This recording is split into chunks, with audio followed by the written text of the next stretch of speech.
ఇవాళ తెలంగాణ మంత్రివర్గం సమావేశం కానుంది. మధ్యాహ్నం 3 గంటలకు సచివాలయంలో మీటింగ్ ఉండనుంది. ఈ సమావేశంలో ఉద్యోగుల సమస్యలపై కమిటీ ఇచ్చిన నివేదికపై చర్చించనున్నారు. కాళేశ్వరంపై ఎన్డీఏసీఏ విజిలెన్స్ ఇచ్చిన నివేదికపై చర్చించనున్నారు. రాజీవ్ యువ వికాసంపై చర్చించనున్నారు మంత్రులు.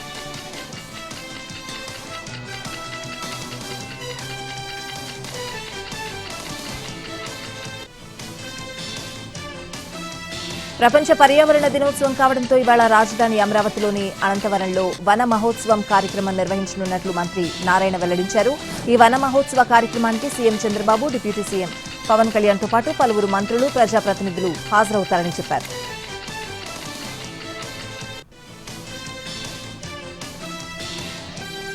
నేటి నుంచి కాళేశ్వరం కమిషన్ తిరిగి కార్యకలాపాలు నిర్వహించనుంది. ఇప్పటికే హైదరాబాద్ కు చేరుకున్నారు జస్టిస్ పినాకే.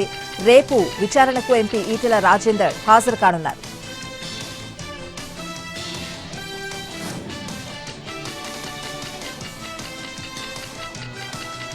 ఏపీ కేబినెట్ లో పలు కీలక నిర్ణయాలు తీసుకున్నారు. ఏపీ క్వాంటమ్ మిషన్ స్థాపనకు మంత్రి మండలి ఆమోదం తెలిపింది. 175 నియోజకవర్గాల్లో ఎంఎస్ఎంఈ పార్కుల ఏర్పాటుకు కేబినెట్ గ్రీన్ సిగ్నల్ ఇచ్చింది.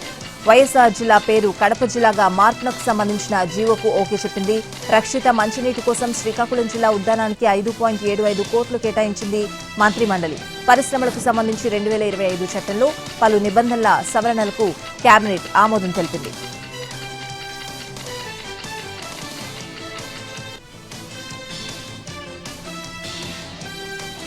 బనకచెర్ల ప్రాజెక్టుకు నిధుల సమీకరణపై మంత్రి పార్థసారథి కీలక వ్యాఖ్యలు చేశారు. నిధుల సేకరణ కోసం కేంద్రంతో ఒక విధానాన్ని వర్కౌట్ చేశామన్నారు. 50% నిధులు ఎక్స్టర్నల్ ఎయిడెడ్ ఫండింగ్ ద్వారా సేకరిస్తున్నామని అన్నారు. నెల రోజుల్లో ప్రాజెక్టుకు సంబంధించి డీపీఆర్ కూడా అందించబోతున్నామని చెప్పారు.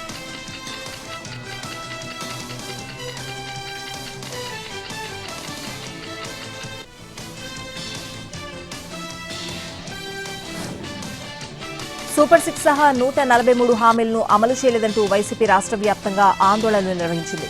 ఫలితాలు వచ్చే ఏడాది కావడంతో అన్ని నియోజకవర్గ జిల్లా కేంద్రాల్లో ఆ పార్టీ శ్రేణులు నిరసన ర్యాలీలు నిర్వహించాయి.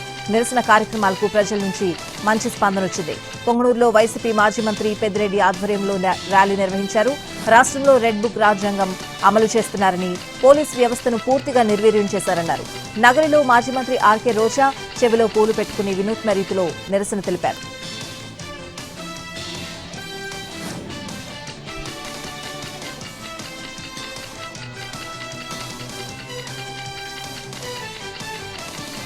ఇద్దరు ఎమ్మెల్యేలు, ఒక ఎంపీకి తెలంగాణ కాంగ్రెస్ వ్యవహారాల ఇన్ఛార్జ్ మీనాక్షి నటరాజన్ క్లాస్ తీసుకున్నారు. మండల అధ్యక్షులను ఎంపిక పూర్తి చేయలేదంటూ ప్రశ్నించారు.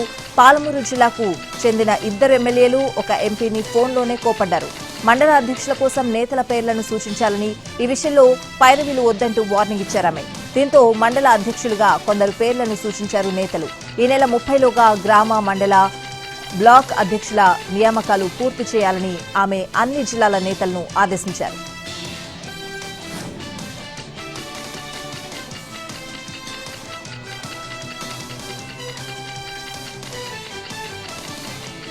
సీఎం రేవంత్ రెడ్డి నిర్లక్ష్య వైఖరితో రాష్ట్రానికి అరిష్టం జరుగుతుందని మాజీ మంత్రి హరీష్ రావు అన్నారు.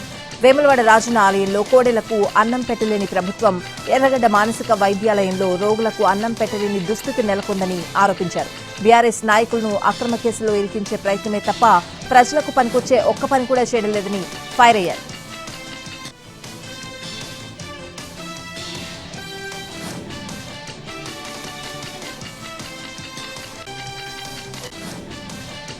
ఇందిరమ్మ ఇళ్లలో అర్హులందరికీ న్యాయం చేస్తామని మంత్రి పొంగులేటి శ్రీనివాసరెడ్డి హామీ ఇచ్చారు. 4.5 లక్షల ఇందిరమ్మ ఇళ్లను మొదటి విడతలో భాగంగా అందజేస్తున్నామన్నారు. ఇందిరమ్మ ఇళ్లను ఇస్తున్న తమ ప్రభుత్వంపై బీఆర్ఎస్ నేతలు తప్పుడు ప్రచారం చేస్తున్నారని మండిపడ్డారు. తమ ప్రభుత్వానికి చిత్తశుద్ది, పేదవారి పట్ల ప్రేమ, అభిమానాలు ఉన్నాయని తెలిపారు. రాష్ట్ర ఆర్థిక పరిస్థితి బాగోలేకపోయినా సన్నబియ్యం ఇస్తున్నామని మంత్రి వెల్లడించారు.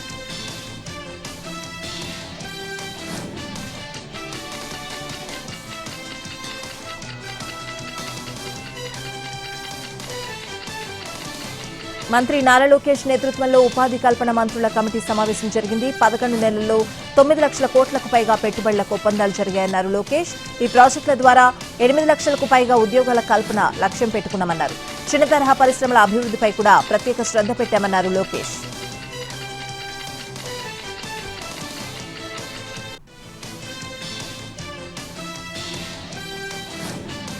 తెలంగాణ సెక్రటేరియట్లో కేబినెట్ సబ్ కమిటీతో ఉద్యోగ సంఘాల నేతలు సమావేశమయ్యారు. ఉద్యోగుల సమస్యలకు ఇక ఎక్కువ కాలం తీసుకోమని డిప్యూటీ సీఎం భట్టి స్పష్టం చేశారు. కొన్నేళ్లుగా బకాయిలు పేరుకుపోవడంతో అన్ని ఒకేసారి చేయలేకపోతున్నామన్నారు. ఉద్యోగుల సమస్యలకు పరిష్కారం చూపాలన్నదే ప్రభుత్వ ఆలోచన అని వెల్లడించారు. అధికారుల కమిటీ నివేదికను కేబినెట్లో పెట్టి చర్చిస్తామన్నారు.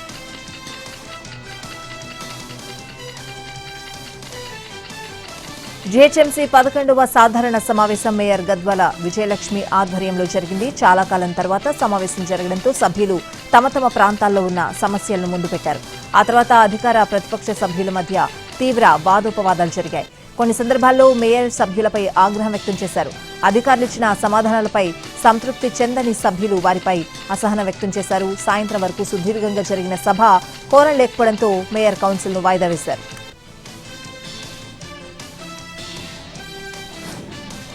తెలంగాణ ఉద్యమంలో కాంగ్రెస్ ఎంపీల పాత్రపై డాక్యుమెంటరీ రూపొందించాలని ఆ పార్టీ నిర్ణయం తీసుకుంది. తెలంగాణ ఏర్పడ్డాక కేసీఆర్ తనకు అనుకూలంగా చరిత్రను రాయించుకున్నారని కాంగ్రెస్ నేతలు ఆరోపిస్తున్నారు. అందుకే ఆనాడు కాంగ్రెస్ ఎంపీలు పోషించిన పాత్రపై డాక్యుమెంటరీ తయారు చేయాలని నిర్ణయించారు. ఎర్రగడ్డలోని మానసిక ఆరోగ్య కేంద్రంలో కలుషిత ఆహారం ఘటనపై రాష్ట్ర ప్రభుత్వం సీరియస్ అయింది. ఆసుపత్రిలో ఆహార పదార్థాల సరఫరా కాంట్రాక్టర్ జైపాల్ రెడ్డిని తొలగిస్తూ ఆసుపత్రి సూపరింటెండెంట్ ఆదేశాలు జారీ చేశారు. ఘటనపై ఆగ్రహం వ్యక్తం చేసిన ప్రభుత్వం ఆర్ఎంఓ డాక్టర్ పద్మజను సస్పెండ్ చేసింది. కలుషిత ఆహారం ఘటనలో ఒక రోగి మృతి చెందగా 92 మంది అస్వస్థతకు గురయ్యారు. వారిలో 18 మందిని మెరుగైన వైద్యం కోసం ఉస్మానియా హాస్పిటల్కి తరలించారు. ఘటనపై సమగ్ర విచారణ కోసం ఒక ప్రత్యేక కమిటీని ఏర్పాటు చేసింది ప్రభుత్వం. హైదరాబాద్ సంతోష్ నగర్ కార్పొరేటర్ ముజఫర్ హుస్సేన్ మృతి చెందారు. రాత్రి గుండెపోటు రావడంతో కుటుంబ సభ్యుల కాంచన్బాగ్ ఓవైసీ ఆసుపత్రికి తరలించారు. మార్గ మధ్యలోనే ఆయన మృతి చెందారు. కార్పొరేటర్ మృతిని ఓవైసీ ఆసుపత్రి వైద్యులు ధృవీకరించారు. కులగణనపై కేంద్రం కీలక నిర్ణయం తీసుకుంది. 2027 మార్చి 1 నుంచి ఈ కులగణన చేపట్టాలని కేంద్రం నిర్ణయించింది. అయితే ఈ కులగణనను 2 దశలుగా చేయాలని భావిస్తోంది. దీంతో పాటు జనగణనను సైతం చేపట్టాలని చూస్తోంది. 2026 అక్టోబర్ 1 నుంచి తొలి దశ చేపట్టనుంది. ఈ దశలో జమ్మూ కాశ్మీర్, లద్దాఖ్, ఉత్తరాఖండ్, హిమాచల్ ప్రదేశ్లలో చేపట్టనున్నారు. మంచు ప్రభావం ఉన్న ఈ ప్రాంతంలో తొలుత ఈ సర్వే నిర్వహించాలని నిర్ణయం తీసుకున్నారు. 2027 మార్చి 1 నుంచి 2వ దశలో దేశవ్యాప్తంగా కులగణన చేపట్టనున్నారు. కాంగ్రెస్ అధినేత రాహుల్ గాంధీపై అలహాబాద్ హైకోర్టు సీరియస్ అయింది. భారత సైన్యంపై అనుచిత వ్యాఖ్యలు చేయడమేంటని న్యాయస్థానం ప్రశ్నించింది. గాల్వాన్ ఘర్షణలో భారత సైనికులను చైనా ఆర్మీ కొట్టిందన్న రాహుల్ కామెంట్లపై ఉదయ్ శంకర్ అనే వ్యక్తి వేసిన పిటిషన్పై విచారించిన న్యాయస్థానం భావ ప్రకటన స్వేచ్ఛను దుర్వినియోగం చేయొద్దన్న రాహుల్ గాంధీని మందలించింది. త్రివిధ దళాలకు ఈ ఏడాది గణతంత్ర దినోత్సవం సందర్భంగా ప్రకటించిన రాష్ట్రపతి విశిష్ట సేవా పథకాలను ప్రదానం చేశారు.